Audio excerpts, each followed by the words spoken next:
என் பேர் டாக்டர் ஹரிஹரன். நான் எங்கள் கற்பகம் மெடிக்கல் காலேஜில் அசிஸ்டன்ட் ப்ரொஃபஸராக வேலை பார்க்குறேங்க. ஈவினிங்கில் ஒரு டயபெட்டாலஜி கிளினிக் அண்ட் ஜென்ரல் ப்ராக்டிஸ் இங்கே ரன் பண்ணிட்டு இருக்கேன் ஈச்சனாரியில். ஏன் எப்படி டயாபெட்டிஸ் ஆரம்பிச்சது? எப்படி ஆரம்பிச்சதுன்னா தெரியல. லைக் ஸ்ட்ரெஸ்ஸாக இருக்கலாம்னு ஒரு ஃபீல். அவ்வளோ. எத்தனை வயசில் சார்? 40ல். 40ல் டாக்டர் கிட்ட போனீங்க? ஆமாம். என்ன எவ்வளோ பிளட் சுகர் இருந்ததுங்க? இனிஷியலாக 300 மேலே இருந்தது. இப்போ எத்தனை விதமான டேப்லெட் எடுத்துட்டு இருக்கீங்க? இப்போ 2 விதமான டேப்லெட் எடுத்து. டேப்லெட். இப்போ உங்களுக்கு ஒரு கேள்வி கேட்குறேன், அந்த டேப்லெட் பெயர் என்ன? ஜால்ரா 50/500 ஒன்று, இன்னொன்று ஓக்லி டேஸ் 0.2 mg. ஜால்ரா 50/500ல என்ன மருந்து இருக்குங்க? மெட்ஃபார்மின் ஒன்று இருக்கு. அப்புறம் ஐ டோன்ட் நோ. ஓக்லி டேஸ்ல என்ன மருந்து? வேரியஸ் ஃபார்ம்ஸ் ஆஃப் மெட்ஃபார்மின் நினைக்கிறேன். டயபெட்டிஸ் இல்லைங்களா மேடம்? என்ன ட்ரக் சாப்பிடுங்க? ரிகமெண்டட். அதுல என்ன இருக்கு? இதுதான் இன்றைய நிலைமை. இவ்வளவு மெத்த படித்தவர்கள், தயவு செஞ்சு கோச்சிக்காதீங்க, ரைட்டுங்களா? இவ்வளவு மெத்த படித்தவர்களுக்கு ஏன் அவங்க மருந்து பெயர் தெரியவில்லை. ஜால்ரா அப்படிங்கிற மாத்திரை பேர் தெரியுது, ஆனா உள்ள இருக்கிற மருந்து பேர் தெரியல. ஏன்? ஏன்னா நம்ம டாக்டர்களை கடவுளா நம்புறோம். அவர் நம்மளுக்கு கரெக்டான மருந்தை தான் கொடுப்பாரு, கரெக்டான டயட்டை தான் கொடுப்பாரு. நாங்க ஆணித்தரமா நம்ம 100% நம்பி அவர் என்ன மருந்து கொடுக்குறாரு அதை நம்ம சாப்பிடுறோம். எவ்வளவு வருஷமா பிறக்கும் 6 மாதம் வரை பிறந்த பின் தாய்ப்பால் மட்டும் சாப்பிடுறோங்க. தாய்ப்பால்ல எனஃப் ஃபேட் இருக்கு, அந்த கொழுப்பு இருக்கும்போது நம்ம கீட்டோசிஸ் ஸ்டேஜ்லயே தான் இருக்கும். நம்ம அது பாலியோ டயட்டே தான். பாலியோ விட அட்வான்ஸ்ட் கீட்டோஜெனிக் டயட்ல தான் அந்த குழந்தை இருக்கிறது. 6 மாதத்திற்கு பிறகு நம்ம என்ன செய்கிறோம்? வாழைப்பழம் ஊட்டி விடு, ஸ்ட்ராபெரி ஆரம்பி, வேக வச்ச பொட்டேட்டோ ஊட்டி விடு. என்னைக்காவது முட்டையை வேக வச்சு ஊட்டி விடணும் 6 மாசத்துக்கு அப்புறம் நம்மளுக்கு தோணி இருக்கா? அவனுக்கு நான்வெஜ் சூப் கொடுக்கணும்னு தோணி இருக்கா? கிடையாது. இந்த மாதிரி அவனுக்கு ஃபுல் கார்பு உணவுகள், கார்போஹைட்ரேட் என்னப்படும் மாவுச்சத்தை கொடுத்து கொடுத்து கொடுத்து கொடுத்து கொடுத்து அவனை இன்சுலின் ரெசிஸ்டன்ட் ஆக்கிடுறோம். இன்சுலின் ரெசிஸ்டன்ஸ்னா என்ன? உங்களுக்கு கார்பு உள்ள வந்தா இன்சுலின் ப்ரொடியூஸ் ஆகணுங்க. ஓவரா கார்பு எடுத்தீங்கன்னா ஓவரா இன்சுலின் ப்ரொடியூஸ் ஆகும். அப்ப இன்சுலின் சொல்றத செல்கள் கேட்காது. அதனால வர்றதுதான் ஒபிசிட்டி மற்றும் டயாபெட்டிஸ். நம்ம இங்க என்ன பண்றோம்? அந்த கார்பை அப்படியே நிறுத்திட்டு என்ன கொடுக்கிறோம்?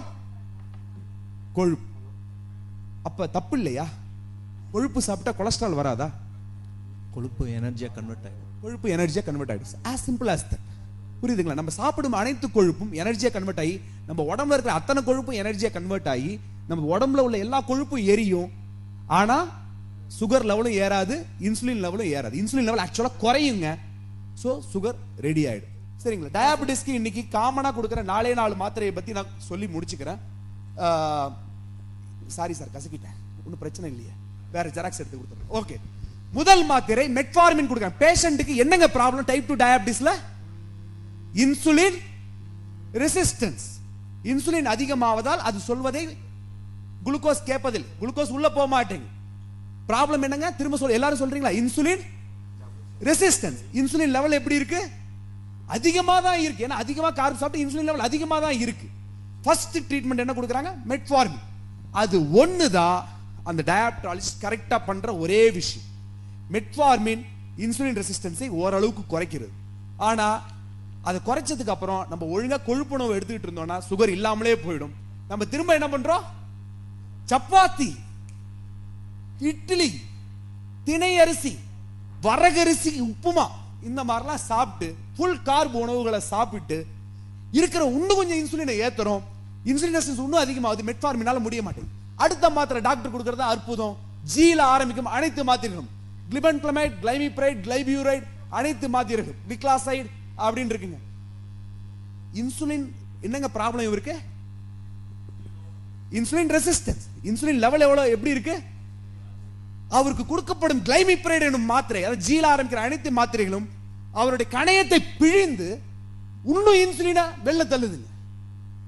அப்ப இன்சுலின் எவ்வளவு இருக்கு? இன்னும் அதிகமா இருக்கு. ரெசிஸ்டன்ஸ் என்ன ஆகும்?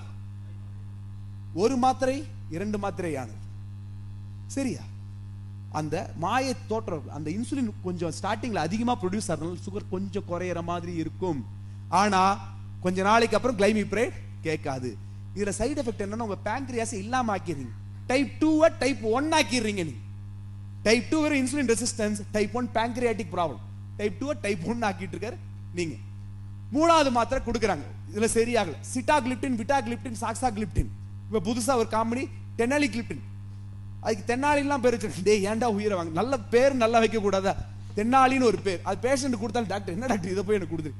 ஓகே, அந்த மருந்து என்ன செய்கிறது? இன்சுலின் உற்பத்தியை அதிகப்படுத்தி குளுக்ககான் உற்பத்தியை கம்மி பண்ணிக்கிறது. இது தேவையா? ஏதாவது புரியுதா? டாக்டர்களுக்கே ஒன்றும் புரிய மாட்டேங்குது. இருக்கிற இன்சுலின் லெவலை இன்னும் அதிகமாக்குறாங்க. இன்சுலின் ரெசிஸ்டன்ஸ் என்ன ஆகும்? இன்னும் அதிகமாகும். ஏதாவது ஒரு அர்த்தம் இருக்கா அந்த வைத்தியத்துல? ஏன் இதை கொடுக்குறாங்க உங்களுக்கு? ஏன்னா இதான் இருக்கு. 4வது வாக்லிபோஸ், அகார்போஸ் எனப்படும் மிக கொடிய மருந்துகள். அது என்ன பண்ணும்? நம்ம சாப்பிட்டு உள்ள கார்போஹைட்ரேட்டை உள்ள போக விடாமல் தடுத்து, நம்ம எவ்வளவு கார்போஹைட்ரேட் சாப்பிடுறோம்? மோர் தென் 200 கிராம்ஸ். அந்த 200 கிராம்ஸ் கார்போஹைட்ரேட் உள்ள போகாம தடுக்குதுங்க, குடல்லே வைக்குது. என்ன ஆகும்? பல்லுல ஒரு புள்ளி சக்கரை இருந்தா என்ன ஆகும்? பல் சொத்த வருதா இல்லையா? இந்த 200 கிராம் கார்போஹைட்ரேட் நம்ம பாக்டீரியாவுக்கு மிக அருமையான உணவாகி கேஸ் ப்ளோட்டிங், அப்படியே டாக்டர் முடியல டாக்டர் வயிறுலாம் இப்படி உப்புசமா இருக்கு, அந்த மாதிரி கொண்டு வந்துருதுங்க. பிளஸ் இவர் அதோட சேர்த்து இன்சுலின் எடுத்தாருனாக்க ஹைப்போகிளைசிமியா போயிடும், சக்கரை சாப்பிட்டா அது சரியாகுது. அகார்போஸ், வாக்லிபோஸ் சாப்பிடும் நண்பர்கள் மிக மிக மிக ஜாக்கிரதையாக இருக்கணும், எச்சரிக்கை. இதுல மாஸ்டர் டச் எனப்படும் கடைசி மருந்து எதுங்க? ஏதாவது ஒரு அர்த்தம் இருக்கா? இன்சுலினை ஒரு டயாபெட்டிஸ் பேஷண்ட் கொடுக்கிறதுக்கு ஏதாவது ஒரு அர்த்தம் இருக்கா? இன்சுலின் கொடுத்தா என்ன ஆகும்? இன்சுலின் லெவல் அதிகமாகும், ரெசிஸ்டன்ஸ் அதிகம் தான் ஆகும். ஏதாவது இந்த நான் சொன்ன கதையில ஏதாவது ஒரு பாயிண்ட் பிடிக்க முடியுதுங்களா?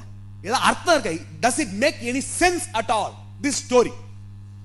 No sense. The treatment for diabetes in current world is nonsense. கார்பை நிறுத்துங்க, கார்புக்கு பதிலா கொழுப்பு சாப்பிடுங்க, நல்லா வயிறு ஃபுல்லாயிரும். கொஞ்சம் கொழுப்பு சாப்பிட்டாலே வயிறு ஃபுல்லாயிரும். சுகர் ஆட்டோமேட்டிக்கா டவுன் ஆயிரும். சுகர் குறைஞ்சாலே இன்சுலின் குறைஞ்சிரும். இன்சுலின் குறைஞ்சா இன்சுலின் ரெசிஸ்டன்ஸ். இதுதான் பாலியோ. நன்றி, வணக்கம்.